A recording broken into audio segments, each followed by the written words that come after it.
और इस बीच बड़ी खबर गुजरात डेयरी घोटाले से जुड़ी ये बड़ी खबर सामने आ रही है। हिरासत में लिए गए हैं विपुल चौधरी, जल्द गिरफ्तारी हो सकती है विपुल चौधरी की, यानी कि विपुल चौधरी की मुश्किलें बढ़ती हुई नजर आ रही है। दुग्ध सागर डेयरी में घोटाले का बड़ा आरोप इन पर लगा है और कभी भी गिरफ्तारी हो सकती है। 500 करोड़ का घोटाला बताया जा रहा है। गुजरात डेयरी घोटाले में सबसे बड़ी खबर, हिरासत में लिए गए हैं विपुल चौधरी, मुश्किलें बढ़ती हुई नजर आ रही हैं, जल्द गिरफ्तारी हो सकती है। 500 करोड़ का ये बड़ा घोटाला है। दुग्ध सागर डेयरी में घोटाले का आरोप इन पर लगा है, हिरासत में लिए गए हैं और किसी भी वक्त गिरफ्तारी हो सकती है। बिना टेंडर दिए ठेके देने का आरोप इन पर लगा है और बड़ी खबर यही मिल पा रही है कि वाघेला सरकार में मंत्री भी थे और बड़ी खबर यही है कि किसी भी वक्त गिरफ्तारी हो सकती है। हिरासत में इन्हें लिया गया है। तो 500 करोड़ का डेयरी घोटाला, हिरासत में लिए गए विपुल चौधरी। लोन देने वाले आपकी मदद नहीं करते, वो लाभ कमाने के लिए देते हैं।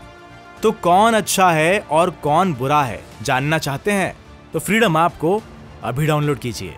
और जनक दवे मेरे सहयोगी ज्यादा जानकारी के लिए फोन लाइन के जरिए हमारे साथ जुड़ रहे हैं। जनक, कब तक गिरफ्तारी हो सकती है मुश्किलों में विपुल चौधरी?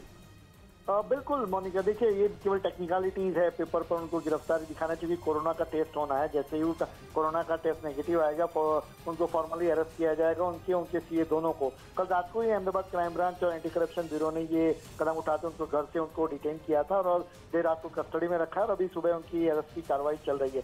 दरअसल 500 करोड़ का ये घोटाला है। दूध सागर डेयरी में जब वो चेयरमैन थे तो बिना टेंडरिंग के ही ठेके दिए गए। उसके अलावा 25 निजी कंपनियां बनाने का आरोप है, जिसमें किसानों की जो कमाई थी उसके पैसे हैं वो उन 25 कंपनियों में ट्रांसफर किए और फिर मनी लॉन्ड्रिंग का मामला होते विदेश में पैसे दिए गए, विदेश में प्रॉपर्टी खरीदने का भी संगीन आरोप है। ये तमाम आरोप हैं जो तकरीबन 500 करोड़ से ज्यादा का ठगाई का मामला है, जिसमें उनको डिटेन किया गया। थोड़ी देर बाद ही उनको गिरफ्तार किया जाएगा, फिर दोपहर कोर्ट में पेश किया जाएगा। शुक्रिया जनक फिलहाल इस तमाम जानकारी के लिए। तो आपको बता दें कि जल्द गिरफ्तारी हो सकती है। 500 करोड़ का यह बड़ा घोटाला है, हिरासत में लिए गए हैं, जल्द गिरफ्तारी हो सकती है।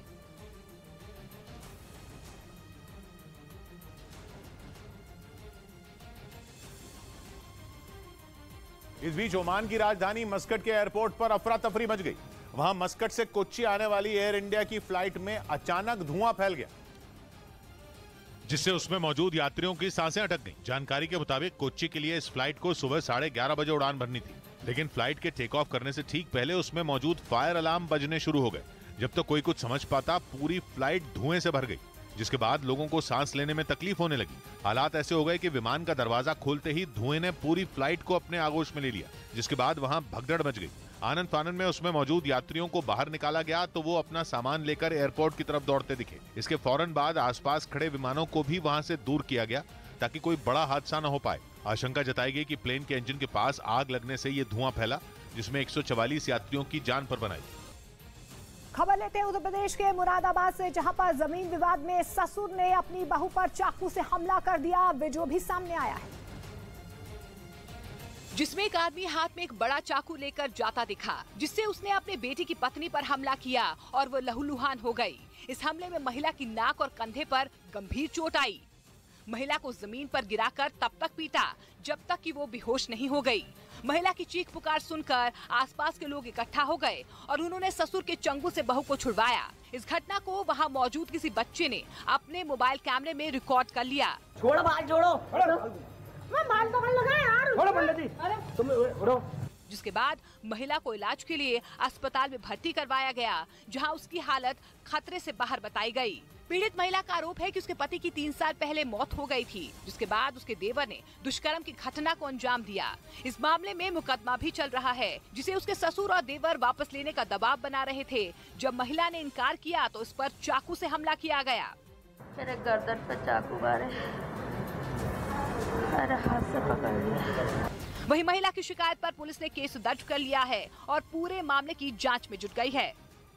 उधर कहा जा रहा है कि इस साल का एक और ताकतवर तूफान चीन से टकराने वाला है। अनुमान जताया जा रहा है कि इस तूफान के टकराते ही शंघाई में तेज हवाएं चलेंगी और लगातार तेज बारिश होने से शहर का हाल बेहाल हो सकता है, क्योंकि तूफान के चीन की तरफ बढ़ते समय 145 किलोमीटर प्रति घंटा की रफ्तार से हवाएं चलने का अनुमान है, जिसके बाद इस तूफान के शंघाई शहर के पूर्वी हिस्से की तरफ रुख करने की आशंका है। ऐसे में वहां का प्रशासन अलर्ट पर है और तूफान से निपटने की तैयारियों में जुट गया है। साथ ही वहां लोगों से समुद्र से दूर रहने की लगातार अपील की जा रही है।